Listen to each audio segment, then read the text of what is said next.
Emperor's New Clothes. Many years ago lived a grand emperor who loved to parade around his city in the newest and most beautiful fashions. He was very wealthy and therefore had all the money he could ever need. The emperor spent his money on new clothes as and when he pleased. The emperor never thought to spend some of the money on the soldiers and the armies that protected him, nor did he find the need to spend money at the opera or at the races. He spent his money and jewels on robes, coats, button-down shirts, waistcoats, and pants. He had enough clothes for a new outfit for breakfast, lunch, and supper for each day of the week. Most emperors were busy with state affairs. This emperor, however, was always busy with his designers.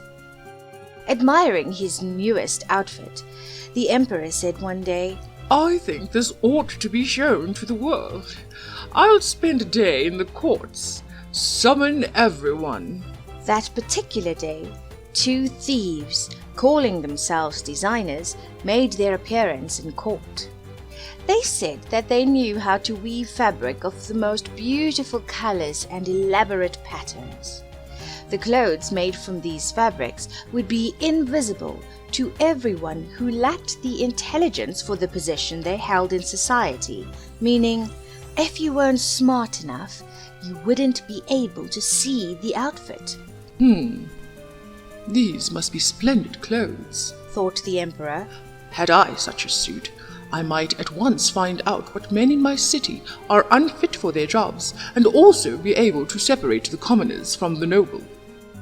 This fabric must be woven for me immediately, and I want you to make your grandest outfit yet. The emperor handed over large sums of money to the 2 men so that they could begin their work immediately. So the 2 pretend designers set up themselves and began to work very busily, though in reality they did nothing at all. They asked for the most delicate silk and the finest gold thread, put both into their knapsacks, and then continued their pretend work in the empty rooms until late at night. I would like to know how the designers are getting on with my outfit, said the emperor to himself after a while. He was, however, rather nervous when he remembered that an unintelligent person or one unfit for his status in society would be unable to see the outfit.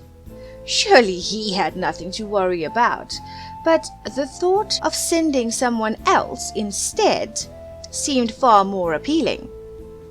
By now all the people throughout the city had heard about these new designers and their amazing abilities, and they were all eager to find out how wise or foolish their neighbors were. "I will send my faithful old officer of the court," said the emperor at last.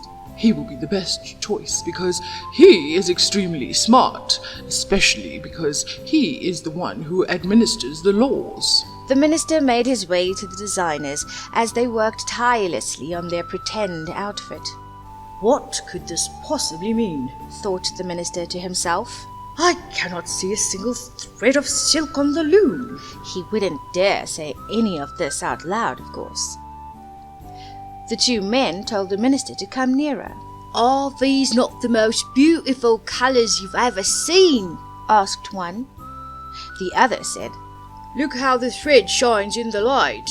Do you think the emperor will be pleased?" The 2 men stared at the empty looms, admiring the outfit that the minister could not for the life of him see. Baffled by his inability to see what the 2 men had just described, because there was nothing to see and they were lying, he thought to himself again, "Is it possible that I am in fact not smart at all? Well, I must, because I can't see a thing at all, which means I am unfit for my status as well as unintelligent. No one can know. I will never tell anyone." "What says you, sir minister?" said one of the designers, still pretending to work. "Does this please you?" Oh, it's excellent, excellent, replied the old minister, looking at the loom through his spectacles. This pattern and the colours, yes. I will tell the Emperor without delay how very beautifully it is coming along. Well done. Oh, we are so happy to hear you say that, said the impostors. And then they named the different colours and described the pattern of the pretend outfit. The old minister listened carefully to their words so that he could repeat them to the emperor. The designers asked for more silk and gold, saying that it was necessary to complete what they had begun. However, they put all that was given to them into their knapsacks and continued to work their empty looms. The emperor then sent another to view the looms this time, the captain of the guard. The captain looked at the empty looms confused, just as the minister had been. Doesn't it look as beautiful to you as it did to my lord the minister? Asked the impostors, at the same time making the same gestures as before and talking of the design and colours which were not there. I am certainly not stupid, thought the captain of the guard. It must be that I am not fit for my good, profitable office. This is very odd. However, no one must know anything about it. He praised the work of the designers and declared that he was delighted with both the colours and the patterns. Your Majesty, he said to the emperor when he returned, the outfit which the designers are preparing is extraordinarily magnificent. The whole city was talking of the splendid outfit which the emperor had ordered to be made at his own expense. And now the emperor himself wished to see it, while it was still in the loom. Accompanied by a select number of officers of the court, among whom were the 2 honest men who had already viewed the outfit, he went to the crafty impostors who, as soon as they saw the emperor approaching, went on working harder than ever, although they still did not pass a single thread through the looms. Oh, is not the work absolutely magnificent? Said the minister of the courts. Just look at it, said the captain of the guard. What a splendid design! What glorious colours!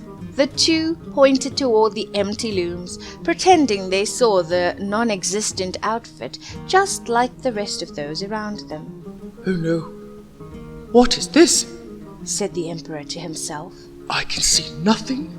This is terrible. Am I a simpleton, or am I unfit to be an emperor?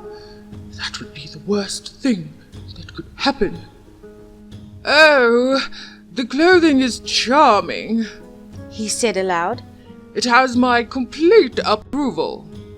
He wouldn't dare say that he could not see what the 2 officers of his court had praised so much. All those with the emperor now strained their eyes, hoping to discover something on the looms, but they could see no more than the others. Nevertheless, they all exclaimed, "Oh, how beautiful!" Just beautiful, isn't it? And advised His Majesty that the new clothes should be used in the parade which was approaching. Great work. Oh, beautifully done. Resounded on all sides.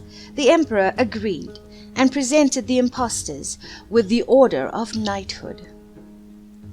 The pretend designers sat up the whole of the night before the day on which the procession was to take place, and had 16 candles burning, so that everyone might see how anxious they were to finish the emperor's new suit.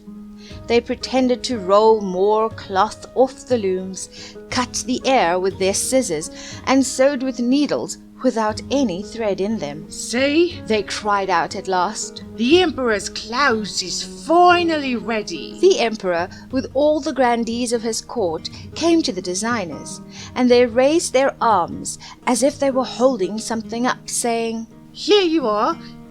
The whole suit is as light as a cobweb. You'll think you have nothing on at all." "Oh, wow," said all the courtiers, although not one of them could see anything of this exquisite outfit. The emperor was undressed, and the designers pretended to dress him in his new suit. The emperor turned round from side to side in front of the mirror. Oh, how splendid His Majesty looks in his new clothes. Everyone cried out. How well they fit, the Sir? best outfit we have seen you in yet. Your Majesty, your carriage is ready. Announced the chief master of the ceremonies. As am I. Answered the emperor. Do my new clothes fit well? He asked, turning round and round again in front of the mirror so that he looked as though he was examining his own outfit. In fear of being discovered as unintelligent, the servants felt around on the ground for where they thought the end of the emperor's robe might be, and lifted nothing, trailing behind the emperor as he exited the room.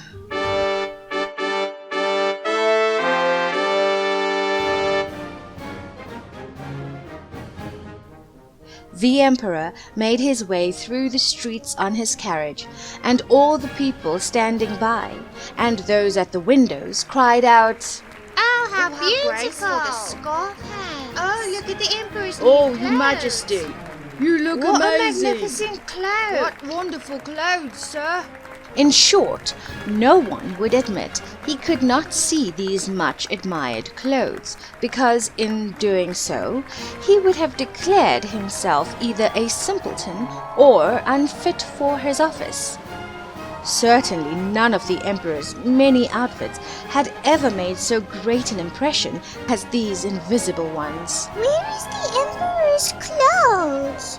Mommy, why doesn't the Emperor have any clothes on? Said a little child. Whispers waved through the crowds as the cheering died down. Can you see his clothes? Is he something on? I can't see anything. Should we say something? He's not wearing any. I don't see clothes. Oh, we can't all be unintelligent. There are no clothes on him. Where's he has no clothes on? He's not wearing anything. Cried out all the people. The emperor was annoyed because he knew that the people were right, but he couldn't just run away now. So his servants worked hard to appear holding up his robe, although in reality there was nothing to hold. And the parade continued, and the emperor walked on in his underpants.